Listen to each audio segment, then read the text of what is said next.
My name is Morning. Edem Ajaku.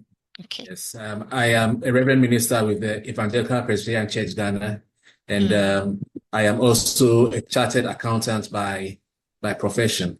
Um, so my professional expertise has enabled me to play a role at various levels of the church, especially in terms of financial management. And mm, I also realize that leadership is important. Ethical leadership is important especially in Africa. I keep saying that in Ghana, our national folk hero is a character called Kweku Anansi, and Anansi is known for being a trickster.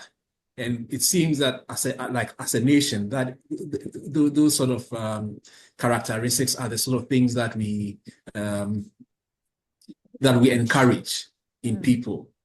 And so ethical leadership is vital in a place like Ghana.